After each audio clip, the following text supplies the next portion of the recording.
Hello สบายดีมีใครอยากบอกภาษาอังกฤษเก่ง4เมื่อคืน Today we are going to talk about the top 5 tips that are going to help you improve your English. Get ready for that.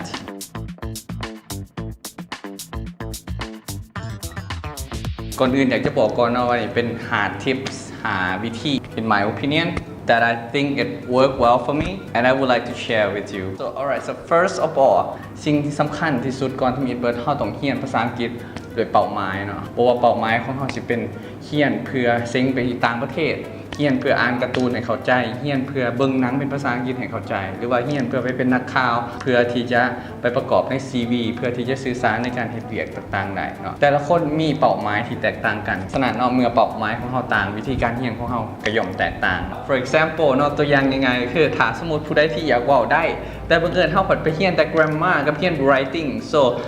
มันผิดเนาะมันผิดเป้าหมายฉะนั้นเป้าหมายจึงเป็นสิ่งที่สำคัญหลายๆเนาะว่าเราควรจะเน้น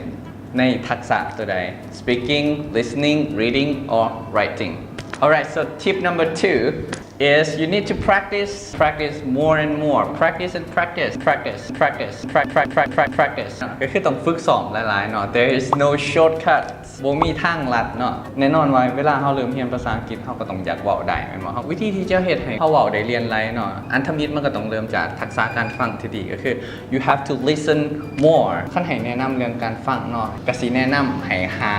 role model เนาะหรือว่าหา idol ของเราที่เป็น native speaker เนาะไทยก็ได้ที่เว้าภาษาอังกฤษเก่งเนาะเว้าเรียนหลายเป็นจริงอยากให้มีต้นแบบเนาะเป็นจริงอยากให้หาไอดอลหรือว่าหาต้นแบบของเฮาเพราะว่าในเมื่อเฮามักเนาะเฮามักเราแน่นอนเฮาอยากฟังเราทุกมื้อเฮาอยากตื่นขึ้นมาเบิ่งเราจะฮู้เรื่องของเราทุกมื้ออยู่แล้วเฮาก็สิอยากฟังเขาเจ้าเรื่อยๆมันก็สิเฮ็ดให้เฮาบ่ได้บังคับตัวเองเนาะมันก็สิเฮ็ดให้เฮาได้ฟังภาษาอังกฤษทุกมือแบบที่เฮาบ่ฮู้โตแบบม้วนๆนั่นเองหลังจากฟังแล้วเนาะอันที่2ก็คือ speak you need to speak คันอยากเว้าได้แน่นอนเฮาต้องเว้าอย่างเดียวการที่เฮาฟังอย่างเดียวหรือว่าเฮาอ่านหลายๆอย่างเดียวมันเฮ็ดให้เฮาบ่ได้เว้าเก่งเนาะมันเฮ็ดให้เฮาฟังเข้าใจแล้วเฮ็ดให้เฮาอ่านเก่งแต่มันบ่ได้เฮ็ดให้เฮาเว้าเก่งเลยเนาะฉะนั้น if you want to be able to communicate in English you have to speak you have to try to communicate หลังจากเขาฟังเนาะคนที่เขามักหรือว่ารายการที่เขามักเป็นภาษาอังกฤษแล้วเขาต้อง imitate เนาะ imitate สิ่งที่เขาได้ยินมาแล้วเขาก็บอกไปตามเขาเจ้าพยายามออกเสียงให้ถือเครื่องกับเขาเจ้าเนาะเป็นยังการออกเสียงจึงสำคัญเมื่อเขาเริ่มเรียนภาษาอังกฤษใหม่ๆเนาะถ้าเขาออกเสียงถือแน่นอนมันถือตลอดไปถือไปจนมือตายอย่าลืมเนาะถ้าเขาผิดตัวอย่างการออกเสียง th เนาะถ้าเขาออกเสียง th บ่ได้ต่อมามันก็สิผิดไปเป็นเครือเลยเนาะบ่แม่นว่าเฮาออกเสียง th ตัวเดียวบ่ได้แต่คำศัพท์ใดที่ประกอบด้วย th ทั้งหมดเฮาก็สิผิดไปเบิดเนาะ so it's very important หลังจากเฮาฟังแล้วเฮาก็เว้า imitate เนาะก็คือเรียนแบบเจ้าของภาษาแล้วต่อไปก็คือการอ่านให้หลายขึ้นเนาะ read more เพื่อที่เฮาจะเก็บ vocabulary เนาะแล้วก็พยายามอ่านออกเสียงให้มันถูกต้องเนาะการอ่านเนาะก็คือก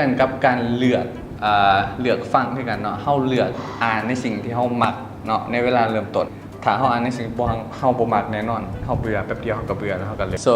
read whatever you like guys and try to read out loud เนาะพยายามอ่านออกเสียงดัง and practice ทิปที่3เนาะก็คือ don't be afraid to make mistakes อย่าไปย่านที่จะเว้าผิดเนาะหลายคนเวลาเฮาเว้าปุ๊บเฮาย่านที่เฮาสิเว้าผิดสุดท้ายเฮาก็บ่กล้าเว้าออกมาสุดท้ายก็บ่ได้ฝึกอีหยังเนาะย้อนความย่านว่าคนอื่นสิคิดกับเฮาจังได๋ย่านว่าเฮาเว้าออกไปเขาเจ้าสิล้อเลียนเฮาอีหยังซี่เนาะแต่สุดท้ายแล้วย้อนความย่านเองเนาะเฮ็ดให้เฮาบ่ได้ไปไสฉะนั้น don't be afraid เนาะอย่าสิไปย่านอย่าสิไปคิดแทนคนอื่นสนใจโฟกัสอยู่กับตัวเอง alright so don't be scared but be confident alright ว่าไปโลด don't care เนาะแต่ถ้าเป็นคำเตือนหยังเฮาก็พยายามเอามาแก้ไขเนาะแต่ถ้าเขาจะเว้าล้อเลียนเฮาเฮ็ดให้เฮารู้สึกบ่ดีกับตัวเฮาเองอย่าสิไปสนใจเนาะ as long as you stick with your goal and you keep practicing so don't care about them not care about you and yourself right so tips number 4 you have to surround yourself in English พยายามที่จะเฮ็ดให้ทุกสิ่งทุกอย่างออกข้างเฮาเป็นภาษาอังกฤษเนาะเพราะว่าถ้าเฮาบ่มีโอกาสได้ไปเรียนต่างประเทศเนาะเอาไปใช้เฮาก็พยายามคิดเป็นภาษาอังกฤษพยายามฟังอังกฤษพยายามอ่านอังกฤษเนาะหาโอกาสเว้ากับ นักท่องเที่ยวบอกกับหมู่คนลาวเองก็ได้เนาะบอกเป็นภาษาอังกฤษพยายามคิดเป็นภาษาอังกฤษตลอดไปเห็นหยังก็ต้องคิดเป็นภาษาอังกฤษตลอด Alright guys so tip number 5 so last tip of the day is review it's review เนาะก็คือทวนคืนเนาะสิ่งที่เราเฮ็ดมาทั้งหมดแล้วบ่แม่นว่าเฮ็ดแล้วผ่านไปทีเดียวเนาะ it's impossible เนาะเป็นไปบ่ได้ที่เราสิเก่งมื้อเดียวเนาะ so be patient เนาะ everything takes time ทุกอย่างใส่เวลาเนาะไม่คิดว่าเราสิเก่งภายในอาทิตย์เดียวภายในเดือนเดียวเนาะพยายามเฮ็ดไปเรื่อยๆเฮ็ดให้มันเป็นกิจวัตรประจำวันของพวกเราเนาะและสุดท้ายเฮาสิเก่งภาษาอังกฤษ so lastly thank you so much for watching until next time see you bye